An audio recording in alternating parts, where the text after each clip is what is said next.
Come a little closer, let me give you something. I don't know the rest of the lyrics. Lesbian?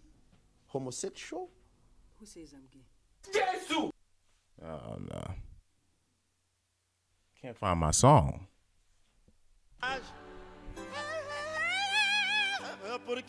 Okay, here's the thing.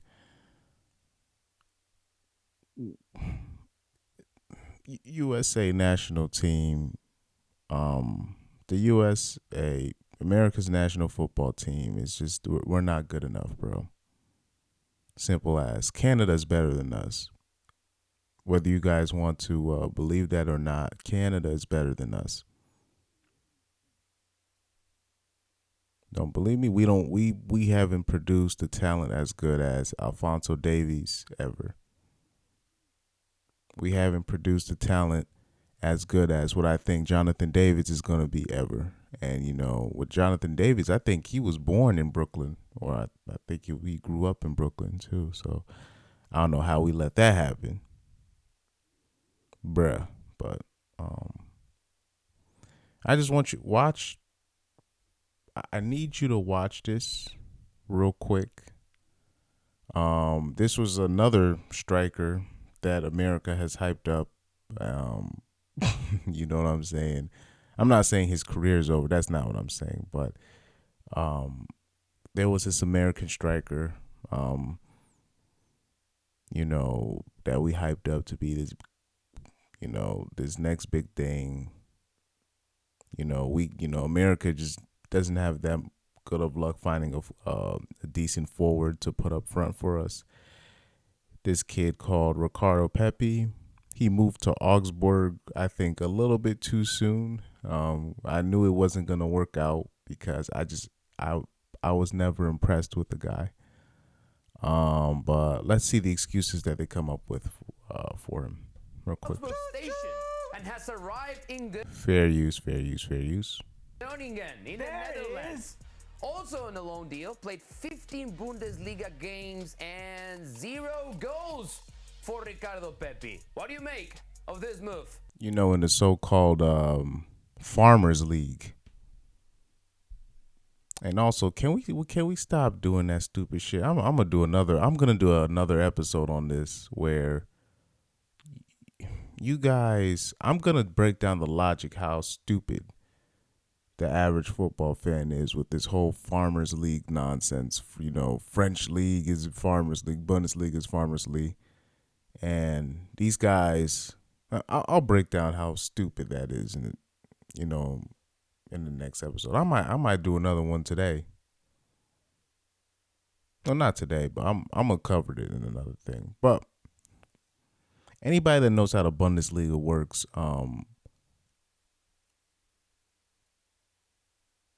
if you're scoring 0 goals, something's wrong. Because the Bundesliga is an open league in terms of this. It's not an easy league, but it's a league where you're going to get chances. And simple as it's just simple as in the Bundesliga, if you're not scoring goals like that, you know what I'm saying? If you have 0 goals, that's something wrong with you. I don't care how bad if you're not scoring goals in the Bundesliga, it could be something with the manager. But that shows something that's a you problem. Only because in the Bundesliga there's an attacking freedom that comes with the Bundesliga. There's an attacking freedom that you don't get, you know what I'm saying? And if you don't score any goals in the Premier, well, people don't understand the Premier League. I've seen people luck their way into some goals and not be in the right system. You know what I'm saying? It could be in the Bundesliga. It's about your coaching, your coaching, and the system. As long as you get the right coach and the systems, the goals should follow. You know what I mean? And most of the teams in the Bundesliga have some kind of direction. You know, most of the teams, they have some kind of direction where they're going. They have a certain way that they like to play. You know what I'm saying? And I'm just saying, if you're scoring 0 goals, that means you have a lack of skill. Because your skill, your flair is encouraged in the Bundesliga. So if you're not even creating any chances, I heard he wasn't even creating any chances and blah, blah, blah. When he came through, when I saw him play, he just was not that impressive. Even before that, when I saw him play at in the MLS, I just like, I wasn't really that impressed. Let's continue. To the Dutch League. Eredivisie. Well, a few things I love. I love that he got out of Augsburg. By no means was it a Serginho Dest toxic situation. It was just a situation that didn't pan out. It was a move that he tried to the Bundesliga, very good level, and he wasn't ready for it. He's not the first, nor will he be the last that's made a bet on himself and it didn't pan out. Now, I love that it's the Eredivisie because it's an attacking league that loves to give youngsters opportunities. Well, the Bundesliga is also known as an attacking league. Hold on. It's a tactical league, difference. But Eredivisie is it's an attacking league that gives opportunity. It is Bundesliga isn't it encourages attacking play. What he means to say, and it is a tactical league, and it is actually very more competitive than people give it credit for. You know, I think people got to stop. They got to look at it past Bayern. And if you really look at it, the top 4 is usually up for grabs outside of obviously the first and second spot, where over the past decade or so, it was either Bayern or Dortmund, you know, especially Dortmund in the beginning of the decade, of the 2010s decade, you know what I'm saying? But when it comes to the rest of the spots, you can't really predict I've seen teams in the Bundesliga. They'll be literally in the Champions League spot, and then the next couple of months, then they're relegated.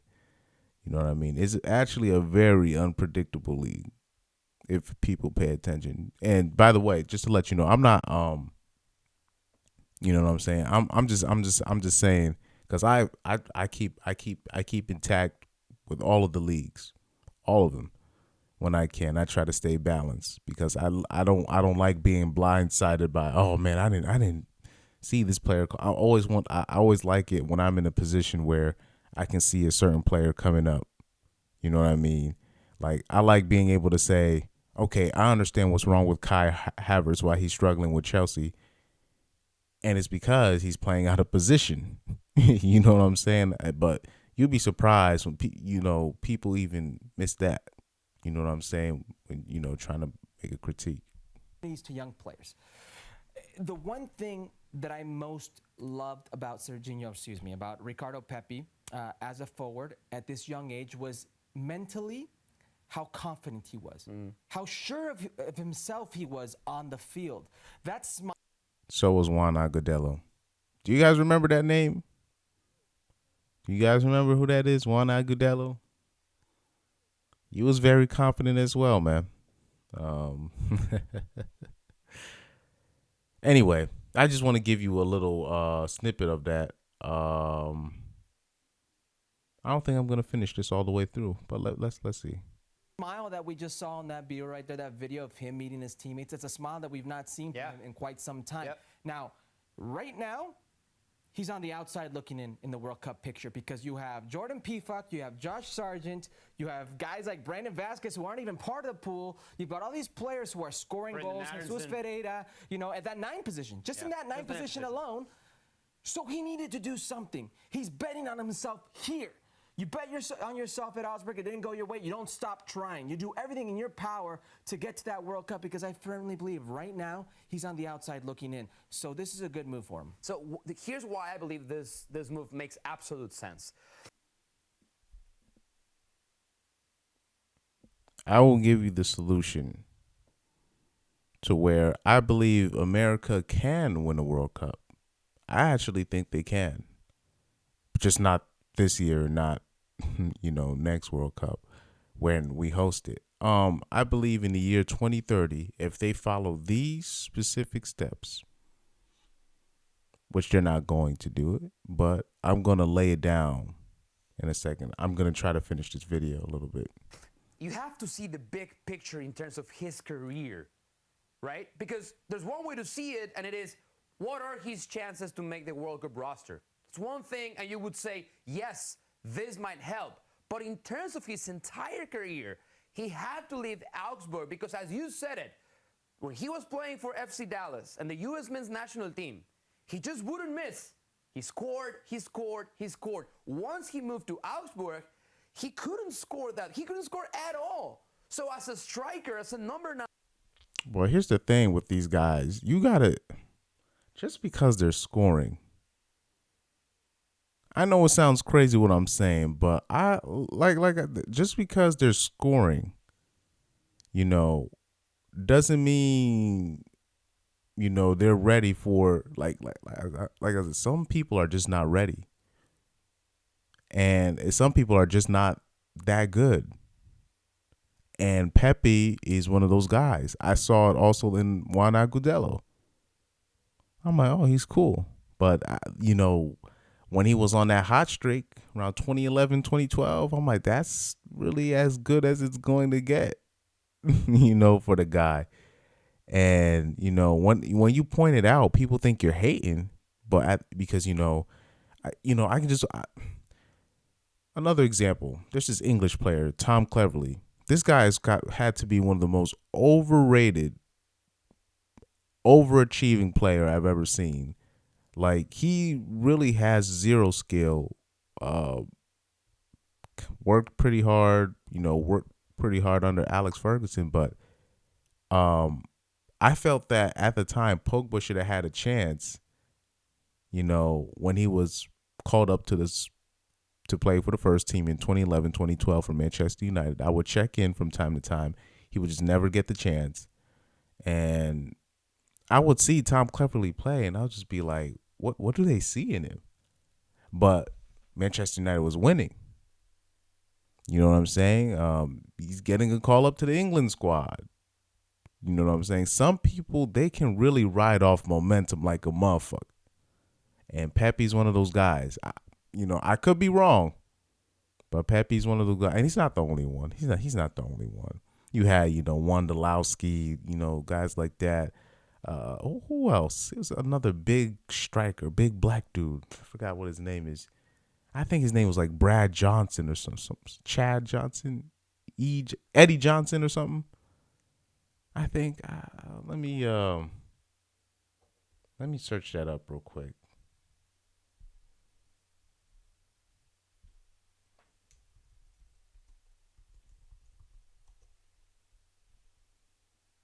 I think that was his name. Yep, Eddie Johnson. And I'm like, yep. I'm like, who was that? And he played in the MLS. He was a big black dude with some blonde hair. Yeah, man. So, it is what it is on that, man. It is what it is. You gotta be able to see this out, even when they're in form. There's a lot of just guys that I've seen come and go through the USA national team. I'm just like, I'm not impressed. These guys are not. But like I said, I got the solution for this. I got the solution. To win the World Cup in 2030, this is what America's going to have to do.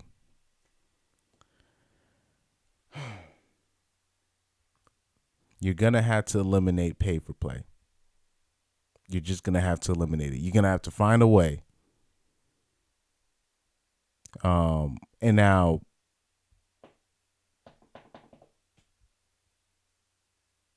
I don't know how they're going to do it, but you're just going to have to do it because soccer it's a rich man sport. So basically the product that you see, a lot of those kids are not there through talent. Those are the most talented kids out of the fortunate parents that can pay for it. You know what I'm saying? And even some of the academies, some of the academies you have to pay for it. A lot of them actually. A lot of the academies that you make, you have to pay for it, or you got to hope that you're on scholarship or something. Say like, the best one that they consider the academy, like IMG Academy, for like all sports, you better hope you get a scholarship to that. It's very expensive. So what they're going to have to do is they're going to have to eliminate pay for play, right? You got to make sure. Now, number two, you have to make sure all the academies are in lockstep with each other, and they all need to have a professional team linked, almost like a farm system-ish, kind of like MLB style, but make sure every single academy has their team, their professional team locked in, whether it be, with the MLS, USL, and that's another thing.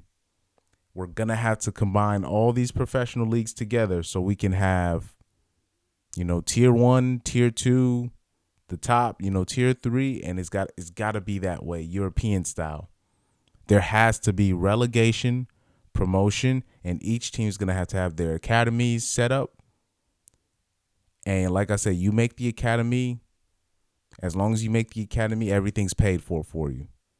So, that creates an actual like meritocracy based kind of system, because we don't have really meritocracy in football in the States.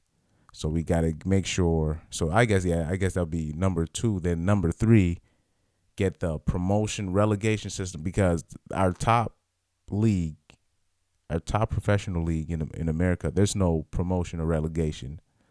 Like, just in case you guys overseas are wondering, there's no promotion or relegation in the United States. It's insane. Like, I'm like,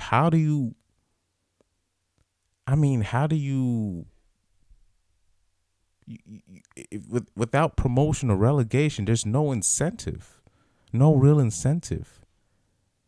And also, after you do all of that, you have to make sure we need to start installing futsal courts around the states, at least around, where the popular cities are, so we can attract the best street talent.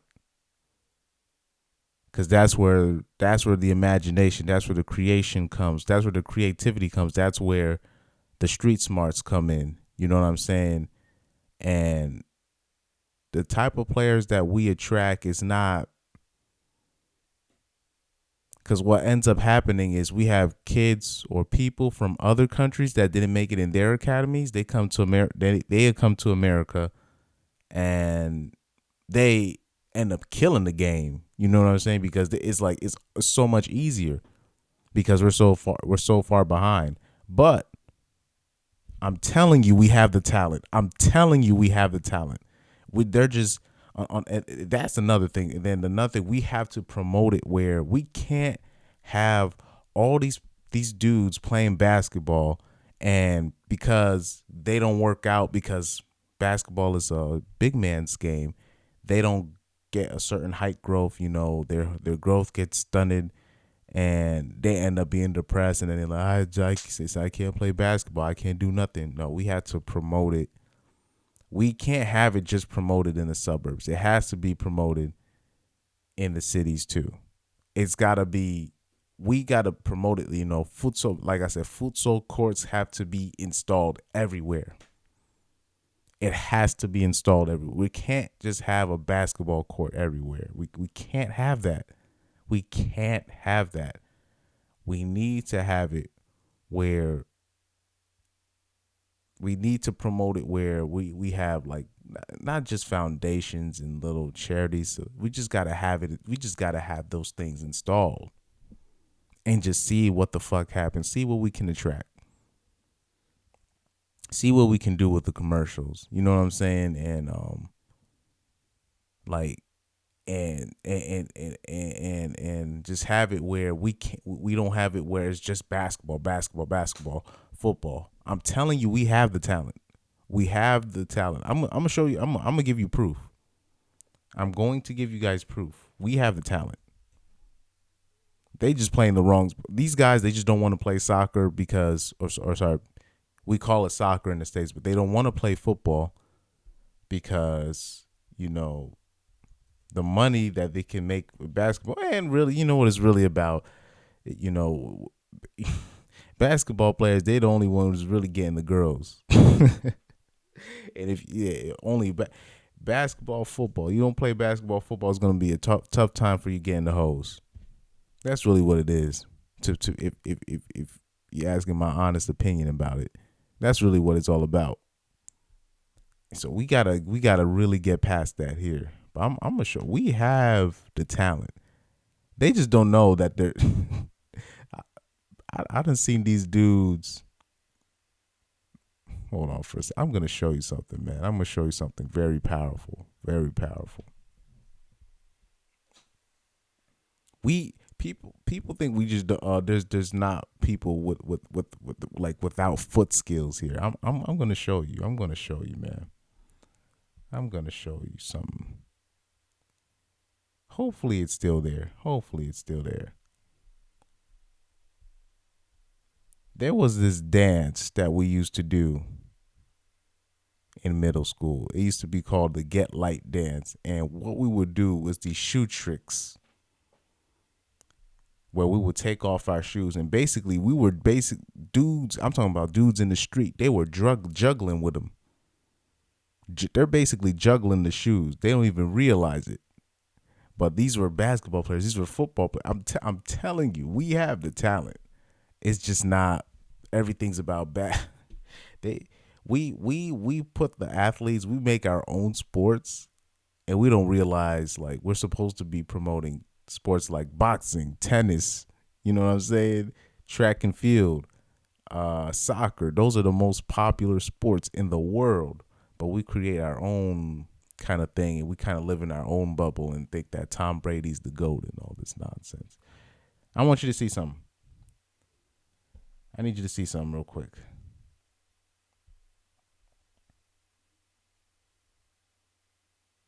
Okay.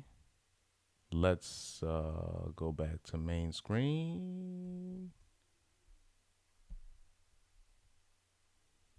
Okay. Look at these Subway players.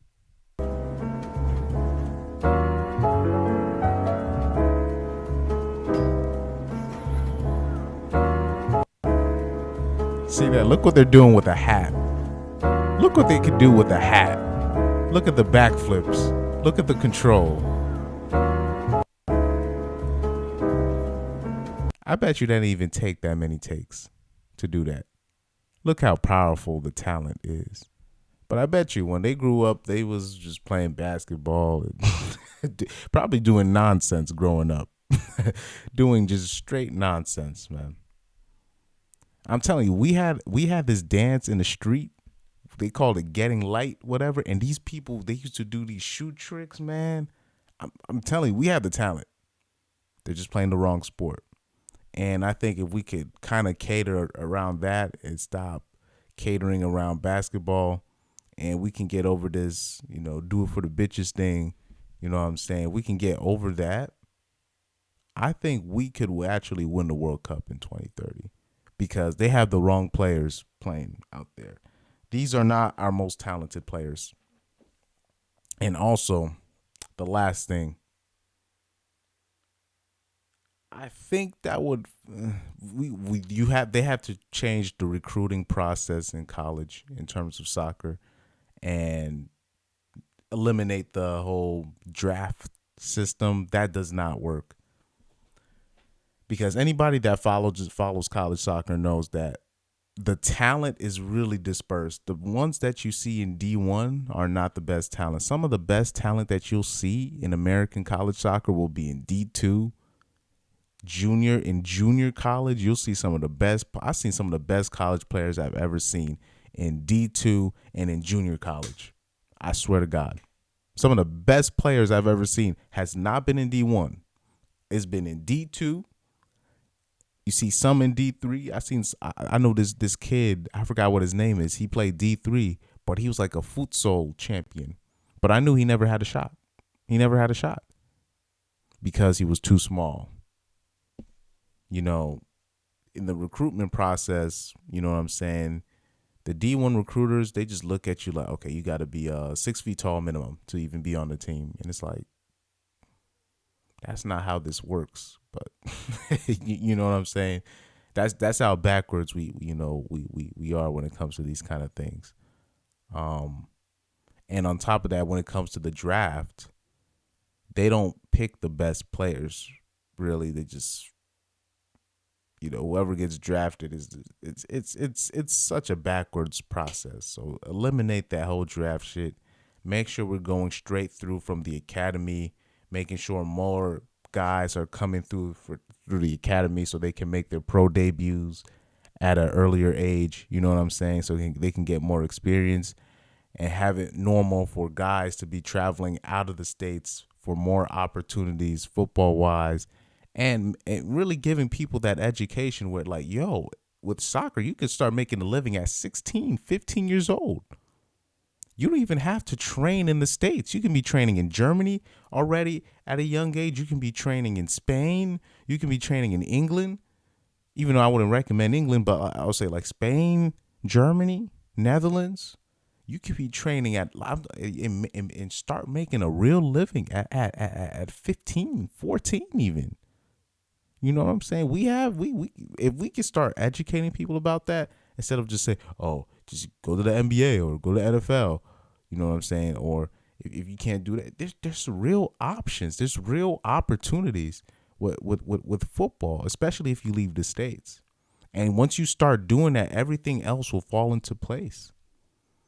But and I think with that system, I believe that we will have our best talent. And also another one more. I'm turning to Jackie Chan's uncle from Jackie Chan's event. One more thing, and another thing. These British coaches are not doing it here. All right, we're gonna have to start hiring coaches from Germany. We're gonna have to start hiring coaches from Spain. We're gonna have to start hiring coaches from Netherlands.